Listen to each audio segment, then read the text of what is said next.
Friends, welcome back to my YouTube channel. ನಾನು ನಿಮ್ಮ Harshita. So ನಾನು ಇವತ್ತಿನ ವಿಡಿಯೋದಲ್ಲಿ ನನ್ನ ಒಂದು ಸಿಂಪಲ್ ಆಗಿರುವಂತಹ ಡೈಲಿ ರುಟೀನ್ನ ಶೇರ್ ಮಾಡ್ಕೊಳ್ತಾ ಇದ್ದೀನಿ. ನನ್ನ ಮಗಳನ್ನ ಸ್ಕೂಲಿಗೆ ಬಿಟ್ಟು ಆದಮೇಲೆ ಏನೆಲ್ಲ ಇರುತ್ತೆ ಅನ್ನೋದನ್ನ ಸ್ವಲ್ಪ ತೋರಿಸ್ತಾ ಇದ್ದೀನಿ. ಯಾಕಂದರೆ ನನ್ನ ಮಗಳನ್ನ ಸ್ಕೂಲಿಗೆ ಬಿಡೋದು ಅರ್ಲಿ ಮಾರ್ನಿಂಗ್ ಆಗುತ್ತೆ. 7:45ಗೆ ಅವಳು ಸ್ಕೂಲಲ್ಲಿ ಆಲ್ರೆಡಿ ಇರ್ತಾಳೆ. ಸೊ ಹಾಗಾಗಿ ಇಲ್ಲಿ ಅಂತೂ ಬೇಗನೆ ಸ್ಕೂಲ್ ಇರುತ್ತೆ ಬೆಳಿಗ್ಗೆ. ಬೆಂಗಳೂರಲ್ಲಾದರೆ 9:50 9 o'clockಗೆ ಸ್ಕೂಲ್ ಸ್ಟಾರ್ಟ್ ಆಗುತ್ತೆ. ಇಲ್ಲಿ ಆದರೆ 7:45 8 o'clockಗೆ ಸ್ಟಾರ್ಟ್ ಆಗಿಬಿಡುತ್ತೆ. ಹಾಗಾಗಿ ಇವತ್ತು ನಾನೊಂದು ಸಿಂಪಲ್ ಆಗಿರುವಂಥ ಡೈಲಿ ರುಟೀನ ಶೇರ್ ಮಾಡ್ತೀನಿ. ಅದ್ರ ಜೊತೆಗೆ ಕ್ಲೀನಿಂಗ್ ಕೂಡ ಇನ್ಕ್ಲೂಡ್ ಆಗುತ್ತೆ ಅಂತಲೇ ಹೇಳ್ಬೋದು. ಇವತ್ತಿನ ವಿಡಿಯೋ ಶುರು ಮಾಡೋದಕ್ಕಿಂತ ಮುಂಚೆ ಯಾರಾದರೂ ನನ್ನ ಚಾನಲ್ ಸಬ್ಸ್ಕ್ರೈಬ್ ಮಾಡದೆ ನೋಡ್ತಾ ಇದ್ದಾರೆ ಕೂಡ ಸಬ್ಸ್ಕ್ರೈಬ್ ಮಾಡ್ಕೊಳ್ಳಿ. ಹಾಗೆಯೇ ಲೈಕ್ ಮಾಡಿ, ಶೇರ್ ಮಾಡಿ, ಕಮೆಂಟ್ ಮಾಡೋದನ್ನು ಕೂಡ ಮರಿಬೇಡಿ. ಸೊ ಆಲ್ಮೋಸ್ಟ್ ಸ್ವಲ್ಪ ಕೆಲಸನ ಶುರು ಮಾಡಿದ್ದೀನಿ. ನೋಡ್ತಾ ಇರ್ಬೋದು, ವಾರ್ಡ್ರೋಬ್ ವಿತ್ ಕೆಲಸ ಎಲ್ಲ ಶುರು ಮಾಡಿದ್ದೀನಿ. ಅಲ್ಲಲ್ಲೇ ಇಟ್ಕೊಂಡಿದ್ದೀನಿ. ಸೊ ಅದನ್ನು ಯಾರು ಕೂಡ ಏನು ಅಂದ್ಕೊಬೇಡಿ. ಬಿಕಾಸ್ ಮುಂಬೈಯಲ್ಲಿ ಹಾಗೆಯೇ ಸ್ಟೋರೇಜ್ ಪ್ಲೇಸಸ್ಗಳು ಅಂತ ತುಂಬಾ ಕಡಿಮೆ. ಬಟ್ ಜಾಸ್ತಿ ಎಕ್ಸ್ಟ್ರಾ ಸ್ಟೋರೇಜ್ ಬಾಕ್ಸಸ್ಗಳನ್ನ ನಾವು ತಗೊಂಡಿಲ್ಲ. ಯಾಕಂದರೆ ರೆಂಟ್ಗೆ ಇರೋರು ನಮಗೆ ಮನೆ ಶಿಫ್ಟಿಂಗ್ ಮಾಡುವಾಗ ಸಾಕಷ್ಟು ಏನು ಹೇಳಿದ್ದಾರೆ ಅಂದರೆ ತುಂಬಾ ಕಷ್ಟ ಆಗೋಗ್ಬಿಟ್ಟಿದೆ. ಬೆಂಗಳೂರಿಂದ ಇಲ್ಲಿಗೆ ಬಂದಾಗ ಪ್ಯಾಕಿಂಗ್ ಮಾಡೋವಾಗ ತುಂಬಾ ಕಷ್ಟ ಆಗಿದೆ ಅಂತಲೇ ಹೇಳ್ಬೋದು. ಸ್ವಂತ ಮನೆ ಮುಂಬೈಯಲ್ಲಿ ಅಥವಾ ಬೆಂಗಳೂರಲ್ಲಿ ಇದ್ದರೆ ಎಲ್ಲನೂ ತೊಗೊಬೋದು. ಸೊ ಹಾಗಾಗಿ ಎಕ್ಸ್ಟ್ರಾಸ್ ಏನಿಲ್ಲ, ಏನೇನಿದೆ ಅದರಲ್ಲೇ ಇಟ್ಕೊಂಡಿದ್ದೀನಿ. ಅಡ್ಜಸ್ಟ್ ಮಾಡಿಕೊಂಡು ಸೊ ಹೋಮ್ ಟೂರ್ ಮಾಡೋಕ್ಕೆ ನೋಡೋಣ, ನೆಕ್ಸ್ಟ್ ಯಾವಾಗಾದರೂ ಮಾಡೋಣ ಅಂತ ಅಂದ್ಕೊಂಡಿದ್ದೀನಿ. ಬನ್ನಿ ಇವತ್ತಿನ ವಿಡಿಯೋನ ಶುರು ಮಾಡೋಣ. ಹೊರಗಡೆಯಿಂದ ನೋಡಿದ್ರೆ ಈ ಥರ ಕಾಣಿಸ್ತಾ ಇರ್ಬೋದು. ಹಾಗೆಯೇ ಇಲ್ಲಿ ಮಳೆ ಬಂದು ಡೈಲಿ ಅದೇ ಹೇಳಿದ ಹಾಗೆ ಡೈಲಿ ಮಳೆ ಬಂದು ಯಾವ ರೀತಿ ಆಗಿದೆ ಅಂತ ನೀವು ನೋಡ್ತಾ ಇರ್ಬೋದು. ಇದನ್ನು ಇವಾಗ ಎಲ್ಲ ಕ್ಲೀನ್ ಮಾಡ್ಕೊಬೇಕು. ಸೊ ಇಲ್ಲಿಯ ಕ್ಲೈಮೇಟೇ ಹಾಗೆಯೇ ತುಂಬಾ ಏನಾಗುತ್ತೆ ಅಂದರೆ ಮಳೆ ಬರ್ತಾ ಇದೆ ನೋಡಿ ಫ್ರೆಂಡ್ಸ್. ಮುಂಬೈಯಲ್ಲಂತೂ ಸಿಕ್ಕಾಪಟ್ಟೆ ಮಳೆ ಶುರುವಾಗಿದೆ. ಹೆವಿ ರೈನ್ ಫಾಲ್ ಆಗ್ತಾ ಇದೆ ಮುಂಬೈಯಲ್ಲಂತೂ. ಯಾವ ರೀತಿ ಇದೆ ಅಂತ ನೀವು ನೋಡ್ತಿರ್ಬೋದು. ಸೊ ಬೆಳಗ್ಗೆ ಹೇಗಿತ್ತು ಅನ್ನೋದನ್ನು ಕೂಡ ನಿಮಗೆ ತೋರಿಸ್ತೀನಿ. ವ್ಲಾಗಲ್ಲಿ ನಾನು ಹಾಕಿದ್ದೀನಿ. ಹೆವಿ ರೈನ್ ಅಂದರೆ ಹೆವಿ ರೈನ್ ಆಗೋಗ್ಬಿಟ್ಟಿದೆ ಮುಂಬೈಯಲ್ಲಿ. ಯಾವ ರೀತಿ ಊರಲ್ಲಿ ಇದ್ದಾಗ ಮಳೆ ಬರುತ್ತೆ ಅದೇ ರೀತಿ ಮುಂಬೈಯಲ್ಲೂ ಕೂಡ ಆಗಿದೆ. ನೀವು ನೋಡ್ತಿರ್ಬಹುದು. ಇಲ್ಲಿ ಮಳೆ ಬಂದರೆ ನೀರು ಹೋಗೋಕೆ ಆಚೆ ಜಾಗ ಇರಲ್ಲ ನೋಡಿ. ಇದು ಯಾವ ರೀತಿ ಬೆಳಗಿತ್ತು ಅನ್ನೋದನ್ನು ನೀವು ಈ ಪಿಕ್ಚರಲ್ಲಿ ನೋಡ್ತಾ ಇರ್ಬೋದು. ಇದು ಬಂದು 7 o'clockಗೆ ನಾನು ತೆಗೆದಿರುವಂತಹ ಪಿಕ್ಚರ್ ಬಂದು. ಮನೆ ಬರ್ತಾ ಇರೋದ್ರಿಂದ ಏನಾಗುತ್ತೆ ಅಂದರೆ ಫುಲ್ ಒಂಥರ ಫಂಗಸ್ ಥರ ಹಿಡಿದೋಗ್ಬಿಟ್ಟಿದೆ. ವಾರ್ಡ್ರೋಬ್ ಆಗಿರ್ಬೋದು, ಡೈಲಿ ಅದನ್ನು ಕ್ಲೀನ್ ಮಾಡೋದೇ ಆಗುತ್ತೆ. ಬಟ್ಟೆಗಳನ್ನು ಅಷ್ಟೇ, ನನ್ನ ಹಸ್ಬೆಂಡಿದ್ದು ಆಫೀಸ್ಗೆ ಹೋಗುವಂತಹ ಶರ್ಟ್ಗಳಿದ್ದಾವೆ ಅಲ್ವಾ, ಸೊ ಅದನ್ನೆಲ್ಲ ಕ್ಲೀನ್ ಮಾಡೋದು ಇದಾಗ ಹೋಗ್ಬಿಡುತ್ತೆ. ಅದಕ್ಕೆ ಏನು ಮಾಡಬೇಕು ಅಂತಲೇ ಗೊತ್ತಾಗಲ್ಲ. ಇಲ್ಲಿಯ ಕ್ಲೈಮೇಟ್ ಆಗಿದೆ. ಏನಂದರೆ ಬಿಸಿಲು ಬಂದರೆ ತುಂಬಾ ಬಿಸಿಲಿರುತ್ತೆ, ವಿಪರೀತ ಶೆಕೆ ಅಂತ ಮುಂಬೈಲಿ ಇರೋರಿಗೆ ಗೊತ್ತೇ ಇದೆ. ಸೊ ಮಳೆ ಬಂದರೆ ಅಂತೂ ಡೈಲಿ ಮಳೆನೇ ಬರ್ತಾನೇ ಇದೆ. ಇವಾಗಂತೂ ಡೈಲಿ ನಾನಂತೂ ಒಂದಿನನೂ ಬಿಸಿಲೇ ನೋಡಿಲ್ಲ ರೀಸೆಂಟಾಗಿ, ಅಷ್ಟು ಮಳೆ ಬರ್ತಾ ಇದೆ. ಸೊ ಅದಕ್ಕೋಸ್ಕರ ಡೈಲಿ ಒಂದೊಂದೇ ಕ್ಲೀನ್ ಮಾಡ್ಕೋತಾ ಇದ್ದೀನಿ. ಇವಾಗ ಸ್ವಲ್ಪ ವಾರ್ಡ್ರೋಬ್ ಇದ್ದು ನನ್ನ ಮಗಳ ಬಟ್ಟೆಗಳನ್ನ ಕ್ಲೀನ್ ಮಾಡ್ಕೊಳ್ಳೋಣ ಅಂತ ಅಂದ್ಕೊಂಡಿದ್ದೀನಿ. ಬನ್ನಿ ಮಾಡೋಣ. ಜಾಸ್ತಿ ನನ್ನ ಮಗಳಿಗೆ ಜಾಸ್ತಿ ಬಟ್ಟೆಗಳನ್ನ ತಗೋತಾ ಇಲ್ಲ. ಬಟ್ ನೆನ್ನೆ ಒಂದು ತಗೊಂಡೆ ಬಟ್ಟೆನ, ಇದನ್ನ ತೋರಿಸ್ತಾ ಇದ್ದೀನಿ ನೋಡಿ. ತುಂಬ ಚೆನ್ನಾಗಿದೆ. ಯಾಕಂದರೆ ಇಲ್ಲಿ ಹೇಗಿದೆ ಅಂದರೆ ತುಂಬಾ ವೆದರ್ ಬಂದು ಇವಾಗ ಸ್ವಲ್ಪ ಕೂಲ್ ಆಗಿದೆ. ಬಿಟ್ಟರೆ ಹೆವಿ ಶೆಕೆ ಮುಂಬೈಲಂತೂ ತಡ್ಕೊಳಕ್ಕಾಗದೇ ಇಲ್ಲ, ಅಷ್ಟು ಶೆಕೆ ಇರುತ್ತೆ. ಸೊ ಅದಕ್ಕೋಸ್ಕರ ನನಗೊಂದು ಇಷ್ಟ ಆಯಿತು. ಈ ಥರ ಕಲರ್ ಬಂದು ತುಂಬಾ ಚೆನ್ನಾಗಿದೆ. ತೋರಿಸ್ತೀನಿ ನಿಮಗೆ ನೋಡಿ. ಈ ಥರ ಬಟ್ಟೆನ ತೊಗೊಂಡಿದ್ದೀನಿ, ನೋಡ್ಬೋದು. ಫ್ರಾಕ್ ಇದೆ, ಬಟ್ ಸ್ವಲ್ಪ ಲೆಂತಿ ಆಗಿರುತ್ತೆ ತೊಗೊಂಡಿದ್ದೀನಿ. ಸೊ ಅವಳ ಏಜಿಗೆ 5 to 6 years ತೊಗೊಂಡ್ರೆ ಕರೆಕ್ಟ್ ಆಗುತ್ತೆ. ಬಟ್ ನಾನು ಸ್ವಲ್ಪ ಜಾಸ್ತಿ ಬರಲಿ ಅಂತ ಅಂದ್ಬಿಟ್ಟು ಈ ಥರ ತಗೊಂಡಿದ್ದೀನಿ. ಬಟ್ ತುಂಬ ಚೆನ್ನಾಗಿದೆ, ತುಂಬಾ ಕ್ಯೂಟಾಗಿ ಕಾಣಿಸುತ್ತೆ ಅಂತಲೇ ಅನ್ಬೋದು. ತುಂಬಾ ಚೆನ್ನಾಗಿದೆ. ಸೊ ಇವಾಗ ಮಕ್ಕಳಿಗೆ ಇವಾಗ ಸ್ಕೂಲಿಗೆ ಯೂನಿಫಾರ್ಮ್ ಇರೋದ್ರಿಂದ ಜಾಸ್ತಿ ಬಟ್ಟೆಗಳನ್ನ ತಗೋತಾ ಇಲ್ಲ. ಅದಕ್ಕೆ ಸ್ವಲ್ಪ ಅವಳದು ವಾರ್ಡ್ರೋಬ್ ಏನಿದೆ ನೋಡಿ ಅದನ್ನು ಸ್ವಲ್ಪ ಕ್ಲೀನ್ ಮಾಡಿಕೊಂಡು ನಾನು ಆಮೇಲೆ ಉಳಿದಿರೋ ಕೆಲಸಗಳನ್ನ ಮಾಡ್ಕೊಳ್ಳೋಣ ಅಂತ ಅಂದ್ಕೊಂಡಿದ್ದೀನಿ. ಸ್ಟುಡಿಯೋದಲ್ಲಿ ತೊಗೊಂಡಿದ್ದೆ. ಇದು ಬಂದು 4 to 5 years ತೊಗೊಂಡಿದ್ದೆ. ಬಟ್ ತುಂಬ ಚೆನ್ನಾಗಿದೆ. ಕ್ಲಾತ್ ಅಂತೂ ಸಖತ್ತಾಗಿದೆ. ಬಟ್ ತುಂಬಾ ನನ್ನ ಮಗಳಿಗೆ ತುಂಬಾ ದೊಡ್ಡದಾಗುತ್ತೆ ಇದು ನೋಡಿ. 4 to 5 years ತೊಗೊಂಡ್ರೆ ಇಷ್ಟು ದೊಡ್ಡದಾಗಿರೋಂಥದ್ದು ಬರುತ್ತೆ ನೋಡಿ. ಕಲರ್ ಬಂದು ಗ್ರೀನ್ ನೋಡಿ, ಈ ಥರ ಗ್ರೀನ್ ಇದೆ.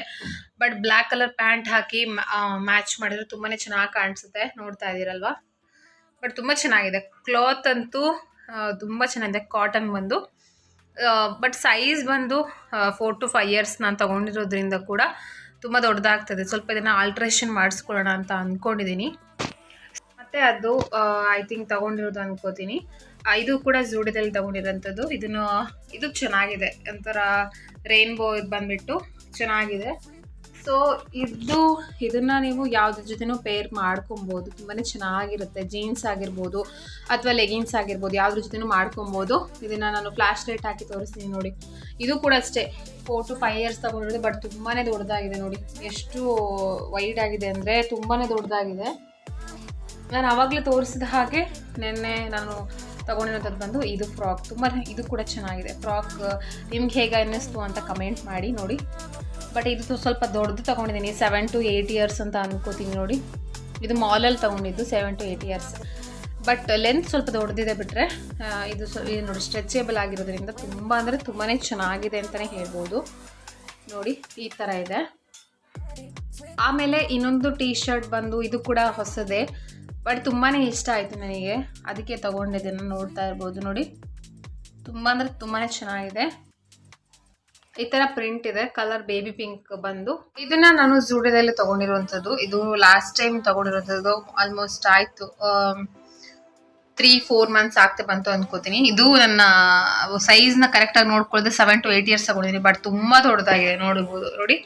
ಬಟ್ ತುಂಬ ಚೆನ್ನಾಗಿದೆ, ನೋಡಕ್ಕಂತೂ ತುಂಬಾ ಚೆನ್ನಾಗಿದೆ, ಚೆನ್ನಾಗಿ ಕಾಣಿಸುತ್ತೆ. ಬ್ಲ್ಯಾಕ್ ಜೀನ್ಸ್ ಹಾಕ್ಬೋದು, ಇಲ್ಲ ಬ್ಲ್ಯಾಕ್ ಲೆಗಿನ್ಸು ಹಾಕ್ಬೋದು. ತುಂಬಾ ಚೆನ್ನಾಗಿದೆ, ನೋಡ್ತಾ ಇರ್ಬೋದು. ಹೆಣ್ಮಕ್ಳಿಗೂ ಇರುತ್ತಲ್ವ ಕ್ಯೂರಿಯಾಸಿಟಿ, ಅಂದರೆ ಹೆಣ್ಮಕ್ಳ ತಾಯಿ ಅಂದರೆ ಯಾವ ಥರ ಬಟ್ಟೆ ತೊಗೊಬಹುದು ಅಂತ. ಬಟ್ ನನಗೆ ಅಷ್ಟೊಂದು ಐಡಿಯಾ ಇಲ್ಲ. ಬಟ್ ನನಗೆ ಜಾಸ್ತಿ ಕಣ್ಣು ಕಾಣಿಸ್ತದೆ ಪಿಂಕ್ ಕಲರ್ ಮತ್ತು ನೇವಿ ಬ್ಲೂ ಕಲರ್. ಸೊ ಆ ಥರ ಅದಕ್ಕೆ ಇದನ್ನು ತೊಗೊಂಡಿದ್ದೀನಿ, ನೋಡ್ತಾ ಇರ್ಬೋದು. ಇವಾಗ ಇದನ್ನು ಎಲ್ಲನೂ ಕೂಡ ನೀಟಾಗಿ ಜೋಡಿಸಿ ಇಡಬೇಕು. ಅಷ್ಟೇ ಸೆಟ್ ಮಾಡಿ ಇಟ್ಕೊಂಡಿದ್ದೀನಿ. ನೆಕ್ಸ್ಟ್ ಅದನ್ನು ತೆಗೆದ್ಬಿಟ್ಟು ಸೆಟ್ ಮಾಡ್ಕೊಳ್ಳೋಣ ಅಂತ ಜಸ್ಟ್ ಬ್ಯಾಕ್ ಸೈಡಲ್ಲಿ ನಾನು ಇಟ್ಟಿದ್ದೀನಿ, ನೋಡ್ಬೋದು. ಕೈಗೆ ಸಿಗುವಂಥ ಥರ ಇಡಬೇಕು ಅಂತ ಇಟ್ಕೊಂಡಿದ್ದೀನಿ. ಇಲ್ಲಿ ಕೆಲವೊಂದಿದೆ ಟೈಗರ್ ಡ್ರೆಸ್ಗಳಲ್ಲೆಲ್ಲ ಇದೆ, ಅದನ್ನೆಲ್ಲ ಮುಟ್ಟಕ್ಕೆ ಹೋಗಿಲ್ಲ, ನೆಕ್ಸ್ಟ್ ಟೈಮ್ ಮಾಡೋಣ ಅಂತ. ಬನ್ನಿ ಇವಾಗ ವ್ಲಾಗ್ನ ಕಂಟಿನ್ಯೂ ಮಾಡ್ತೀನಿ, ಮಿಸ್ ಮಾಡಬೇಡಿ. ಇರ್ಬೋದು ಥರ ಫಂಗಸ್ ಥರ ಬಂದಿದೆ ಇಲ್ಲಿ. ನನಗೆ ಮಳೆ ಬಂದ್ರೇ ಒಂಥರ ತಲೆ ಹಿಂಸೆ ಆಗಿ ಹೋಗ್ಬಿಡುತ್ತೆ ನೋಡಿ. ಈ ಥರ ಫುಲ್ ವಾರ್ಡ್ರೋಬ್ ಎಲ್ಲ ವೈಟ್ ಆಗಿದೆ, ನೋಡ್ತಾ ಇದ್ದೀರಲ್ವ.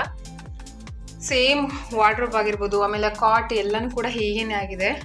ಇಲ್ಲೂ ಅಷ್ಟೇ ವಾರ್ಡ್ರೋಬ್, ಇದು ಅಷ್ಟೇ ಫುಲ್. ನಾನು ಏನು ಮಾಡ್ತೀನಿ, ಒಂದು ವೈರಸ್ ಬರುತ್ತಲ್ಲ ವೈಟ್ ಬಟ್ಟೆ ಅದನ್ನ ಸ್ವಲ್ಪ ವೆಟ್ ಮಾಡ್ಕೊಂಡು ಈ ಥರ ಉಜ್ಕೋತೀನಿ, ಏನು ಮಾಡೋಕ್ಕಾಗಲ್ಲ ಅಂತ ಕೂಡ ಅಷ್ಟೇ. ನೋಡ್ಬೋದು ನೋಡಿ, ಮಳೆ ಬಂದು ಯಾವ ರೀತಿ ಆಗೋಗಿದೆ ಅಂತ. ಈ ವಿಂಡೋಸ್ಗಳನ್ನು ಕೂಡ ಹೊರಗಡೆಯಿಂದ ಹೋಗಿ ಕ್ಲೀನ್ ಮಾಡ್ಕೊಬೇಕು. ಸೊ ಇದನ್ನು ನೋಡಿ ಹೇಗಾಗಿದೆ ಅಂದರೆ, ಮಳೆ ಬಂದ್ರೇ ಹಿಂಸೆ ಅನ್ನೋ ಥರ ಆಗುತ್ತೆ ನನಗಂತೂ. ಸಿಕ್ಕಾಪಟ್ಟೆ ಏನಾಗುತ್ತೆ ಅಂದರೆ ಇದನ್ನು ಕ್ಲೀನ್ ಮಾಡ್ಕೊಬೇಕಲ್ಲ ನೋಡಿ. ಸೊ ಒಂದು ವೈಟ್ ಬಟ್ಟೆನ ತಗೊಂಡು ಫುಲ್ಲು ನೀಟಾಗಿ ಉಜ್ಕೊತೀನಿ. ನೋಡ್ಬೋದು ಇಷ್ಟು ಕ್ಲೀನ್ ಮಾಡಿಕೊಂಡೆ. ಇನ್ನು ಆಮೇಲೆ ಕ್ಲೀನ್ ಮಾಡ್ಕೊಬೇಕು. ಮನೆ ಯಾವುದೂ ಕ್ಲೀನ್ ಆಗಿಲ್ಲ ನೋಡಿ, ಇಷ್ಟು ಕ್ಲೀನ್ ಮಾಡಿ ಇಟ್ಕೊಂಡಿದ್ದೀನಿ. ಇನ್ನು ಹೊರಗಡೆ ಕ್ಲೀನ್ ಮಾಡಬೇಕು. ನೋಡ್ಬೋದು ಹೊರಗಡೆ ವೆದರ್ ನೋಡಿ. ನಾನು ಆಲ್ಮೋಸ್ಟ್ ಕೆಲಸ ಎಲ್ಲ ಮುಗಿಸಿ ಇವಾಗ ಮತ್ತೆ ವ್ಲಾಗ್ನ ಕಂಟಿನ್ಯೂ ಮಾಡ್ತಾ ಇದ್ದೀನಿ. ಯಾಕಂದರೆ ಇನ್ನೇನು ಟೈಮ್ ಆಗ್ತದೆ, ಇವಾಗಲೇ 1 o'clock ಆಗ್ತಾ ಬಂತು. 2 o'clockಗೆ ನನ್ನ ಮಗಳನ್ನ ಕರ್ಕೊಂಬರೋಕ್ಕೆ ಸ್ಕೂಲ್ಗೂ ಕೂಡ ಹೋಗಬೇಕು. ಇವತ್ತಿನ ಸಿಂಪಲ್ ಬ್ಲಾಗಲ್ಲಿ ನನ್ನ ಡೈಲಿ ರುಟೀನ್ ಅಂದರೆ ವಾಶ್ ಮಾಡೋದು, ಪಾತ್ರೆ ತೊಳೆಯೋದು ಅದೇನು ತೋರಿಸಿಲ್ಲ. ಸಿಂಪಲಾಗಿ ವಿಡಿಯೋ ಮಾಡಿದ್ದೀನಿ ನಾನು. ಹಾಗೆಯೇ ನೋಡಿ ಇಲ್ಲಿ ನನ್ನ ಮಗಳು ಆ್ಯಕ್ಟಿವಿಟಿ ಮಾಡಿರುವಂಥದ್ದು ನೋಡ್ತಾ ಇದ್ದೀನಿ ನೋಡಿ, ಇಲ್ಲಿ ಕಾಣಿಸ್ತಾ ಇದೆ ಅಲ್ವಾ. ಸೊ ಅದರ ಮೇಲೆ ಹ್ಯಾಪಿ ಬರ್ಡೇ ಅಮ್ಮ, ಹ್ಯಾಪಿ ಬರ್ಡೇ ಅಪ್ಪ ಅಂತ ಬರೆದಿಡ್ತಾಳೆ. ಸೊ ತುಂಬಾ ಇಷ್ಟ ಅವಳಿಗೆ ಆ್ಯಕ್ಟಿವಿಟಿ ಮಾಡೋದು. ಸೊ ಸ್ಕೂಲಲ್ಲಿ ಎವ್ರಿ ವೀಕೆಂಡ್ ಮಾಡಿಸ್ತಾ ಇರ್ತಾರೆ. ಸೊ ಅದನ್ನು ಅವಳು ಮಾಡಿ ಅದನ್ನು ವಾಲ್ಗೆ ಸ್ಟಿಕ್ ಮಾಡಿದಾಳೆ. ಬಟ್ ಇಲ್ಲೇನು ವಾಲ್ಗೆ ಸ್ಟಿಕ್ ಮಾಡೋ ಥರ ಏನೂ ಇಲ್ಲ. ಸೊ ನನಗೂ ಕೂಡ ಸ್ವಲ್ಪ ಡೆಕೋರ್ ಮಾಡಬೇಕು, ಕಿಚನ್ ಮೇಕೋವರ್ ಮಾಡಬೇಕು ಅಂತ ತುಂಬಾ ಇಷ್ಟ. ಬಟ್ ಇಲ್ಲಿ ಹೇಗಂದರೆ ಯಾವ ರೀತಿ ನಾವು ಮನೆಗೆ ಬಂದಿದ್ದೀವೋ ಅದೇ ರೀತಿ ಬಿಟ್ಟು ಕೊಟ್ಟಾಗಲೂ ಹಾಗೇ ಇರಬೇಕು. ಅದಕ್ಕೋಸ್ಕರ ಇದಕ್ಕೆ ಪೇಂಟಿಂಗ್ ಏನು ಮಾಡಿಸಿರಲಿಲ್ಲ. ಯಾಕಂದರೆ ಮಕ್ಕಳಿರೋ ಮನೇಲಿ ಏನು ಗೊತ್ತೇ ಇರುತ್ತೆ, ಗಲೀಜಾಗಿಬಿಡುತ್ತೆ. ಸೊ ಇಲ್ಲಿ ಪೇಂಟಿಂಗ್ ಎಲ್ಲ ಮಾಡಿಸ್ತು ಅಂದರೆ ಹೇಗೆ ಪೇಂಟಿಂಗ್ ಮಾಡಿಸಿದ್ವು ಅದೇ ಥರ ಮನೇನ ನಾವು ರಿಟರ್ನ್ ಬಿಟ್ಕೊಟ್ಟಾಗಲೂ ಕೂಡ ಹಾಗೇ ಇರಬೇಕು. ಅದಕ್ಕೋಸ್ಕರ ಜಾಸ್ತಿ ಏನು ನೋಡ್ತಾ ಇರ್ಬೋದು ನೋಡಿ, ಇಲ್ಲೆಲ್ಲ ಪೇಂಟಿಂಗ್ ಏನು ಮಾಡಿಸಿಲ್ಲ. ಹೇಗೆ ಮುಂಚೆವರು ಇದ್ದರು ಅವರು ಕೂಡ ಮಾಡಿಸಿರಲಿಲ್ಲ. ಸೊ ಅದಕ್ಕೋಸ್ಕರ ನಾನು ಏನು ಮೇಕೋವರು ಆ ಥರ ಏನೂ ಮಾಡಿಲ್ಲ. ಬಟ್ ತುಂಬಾ ಇಷ್ಟ ನನಗೂ ಮಾಡಬೇಕು, ಆರ್ಗನೈಸ್ ಮಾಡಬೇಕು ಕಿಚನ್ನು ಅದು ಇದು ಅಂತ. ಬಟ್ ಸ್ವಂತ ಮನೆನೇ ಮಾಡ್ಕೊಬೋದು. ಸೊ ಬಾಡಿಗೆ ಮನೆ ಆಗಿರೋದ್ರಿಂದ ನಮ್ಮ ರೆಸ್ಪಾನ್ಸಿಬಿಲಿಟಿ ಇರುತ್ತೆ ಅಲ್ವಾ. ನಾವು ಹೇಗೆ ಬಂದ್ವಿ ಹಾಗೇ ಇರಬೇಕು, ಮನೆ ಹೇಗೂ ಬಿಟ್ಟುಕೊಟ್ಟಾಗಲೂ ಅದೇ ರೀತಿ ಇರಬೇಕು ಅಂತ. ಅದಕ್ಕೋಸ್ಕರ ಏನು ಮಾಡಿಸಿಲ್ಲ. ಬಟ್ ಸಿಂಪಲಾಗಿ ಏನಾದರೂ ಮಾಡೋಣ ಅಂತ ಅಂದ್ಕೊಂಡಿದ್ದೀನಿ. ಮಾಡಿದಾಗ ಖಂಡಿತ ಶೇರ್ ಮಾಡ್ತೀನಿ ನಿಮಗೆ. ಇವತ್ತಿನ ಈ ವ್ಲಾಗ್ನ ಇಲ್ಲಿಗೆ ಎಂಡ್ ಮಾಡ್ತಾ ಇದ್ದೀನಿ. ಮತ್ತೆ ಮುಂದಿನ ವಿಡಿಯೋದಲ್ಲಿ ನಿಮ್ಮೆಲ್ರಿಗೂ ಸಿಗ್ತೀನಿ. ಅಲ್ಲಿವರೆಗೂ ಬಾಯ್, ಟೇಕ್ ಕೇರ್.